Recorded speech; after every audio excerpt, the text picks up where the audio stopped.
Olá! Hoje vou te contar sobre 5 das mortes mais trágicas de jogadores de futebol famosos. Primeiro temos Marc-Vivien Foé. No dia 26 de junho de 2003, no estádio Stade de Gerland, na cidade de Lyon, a seleção de Camarões enfrentava a Colômbia pela semifinal da Copa das Confederações. O meio-campista defensivo de 28 anos, Foé, era uma peça fundamental da equipe e representava seu país com orgulho durante todo o torneio. Na época, atuando pelo Manchester City por empréstimo, ele era muito querido pelos torcedores por sua dedicação e esforço em campo. O calor da tarde dominava o estádio enquanto as duas equipes disputavam uma vaga na final. Camarões estava à frente no placar e controlava bem a partida. Aos 72 minutos, Foé corria tranquilamente pelo círculo central, sem nenhum adversário por perto. A vitória parecia próxima. Então, sem qualquer contato, ele caiu repentinamente de rosto no gramado. Seus companheiros correram desesperados, sem entender o que estava acontecendo, fazendo sinais urgentes por ajuda. A equipe médica entrou rapidamente em campo e iniciou os procedimentos de reanimação imediatamente. Durante 45 minutos, tentaram salvá-lo, primeiro no gramado, depois enquanto ele era atendido fora de campo. Embora seu coração tenha voltado a bater por um breve momento, Foé foi declarado morto pouco depois de chegar ao centro médico do estádio, por volta da meia-noite. O capitão de Camarões, Rigobert Song, teve a difícil missão de comunicar a tragédia aos companheiros, que ainda celebravam a vitória. 2 autópsias revelaram que Foé morreu devido a uma cardiomiopatia hipertrófica, uma doença cardíaca hereditária e sem cura.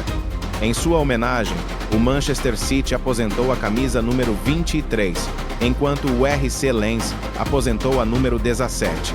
Marc-Vivien Foé deixou esposa e 3 filhos pequenos, incluindo uma filha que tinha apenas 2 meses de idade. Segundo temos Andrés Escobar. A Colômbia chegou à Copa do Mundo FIFA 1994, realizada nos Estados Unidos, como uma das grandes favoritas.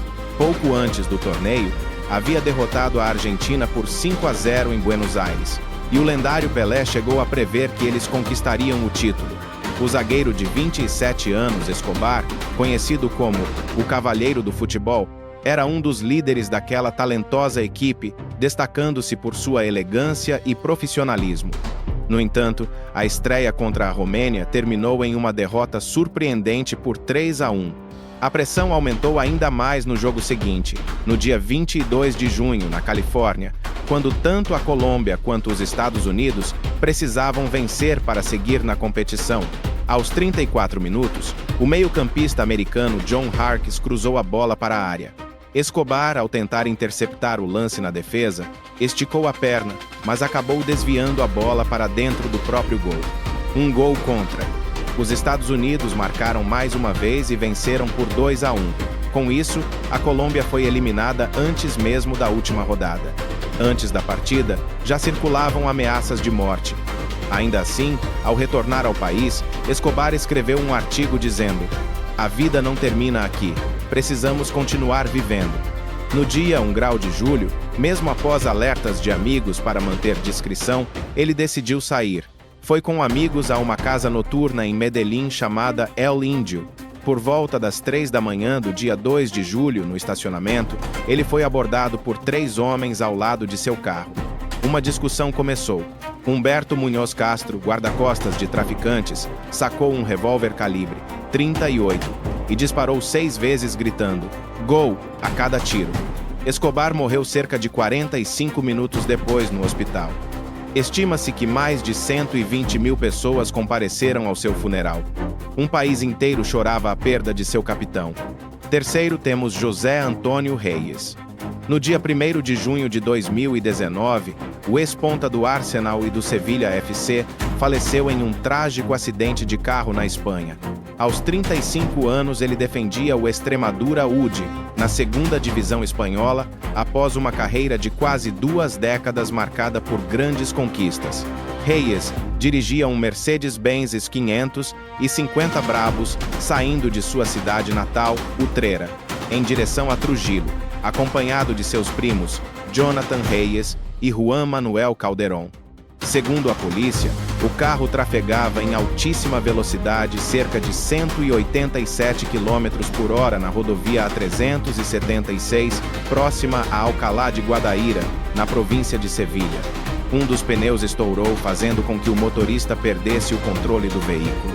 O carro colidiu com a barreira lateral e pegou fogo de forma violenta. Reyes e Jonathan morreram no local. Juan Manuel sofreu queimaduras graves, mas conseguiu sobreviver. Testemunhas relataram ter ouvido uma forte explosão e visto uma coluna de fumaça preta subindo à distância. Quando as equipes de resgate chegaram, o veículo já estava completamente destruído pelas chamas.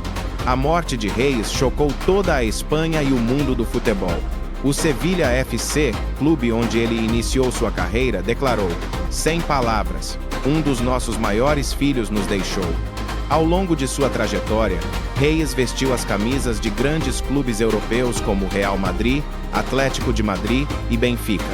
Ele foi o primeiro espanhol a conquistar a Premier League, fazendo parte do histórico elenco invicto do Arsenal na temporada de 2003 a 2004.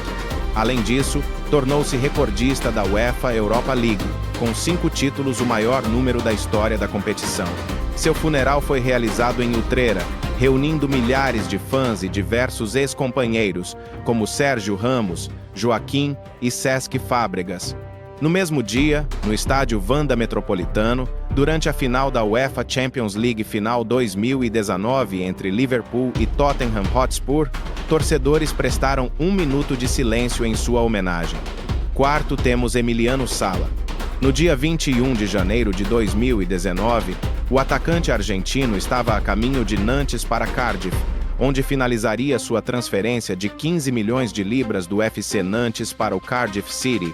Após se despedir dos antigos companheiros no centro de treinamento do Nantes, Sala embarcou em um pequeno avião monomotor Piper PA-46 Malibu, pilotado por David Ibbotson.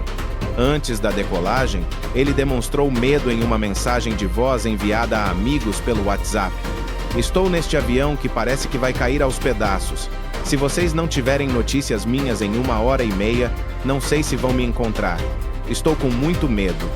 O avião decolou às 19h15.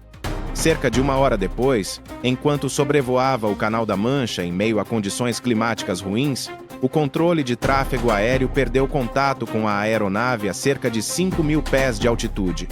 As buscas e operações de resgate começaram imediatamente, mas foram suspensas 2 dias depois sem qualquer vestígio. Após forte pressão da família e da comunidade do futebol, uma busca privada foi organizada, liderada pelo especialista marítimo David Mearns, com apoio financeiro de jogadores como Lionel Messi e Kylian Mbappé.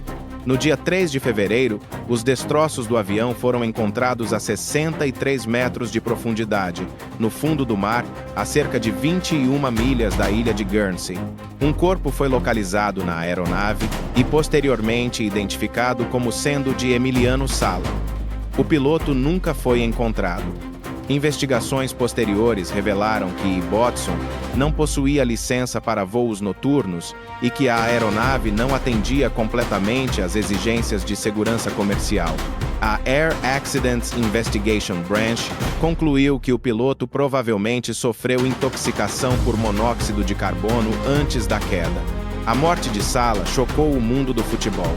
Cardiff City e FC Nantes entraram em uma longa disputa legal sobre o pagamento da transferência, mas acima de tudo, o caso levou ao endurecimento das regras da aviação privada envolvendo jogadores profissionais. O funeral foi realizado em Progreso, sua cidade natal, com a presença de mais de 3.000 pessoas.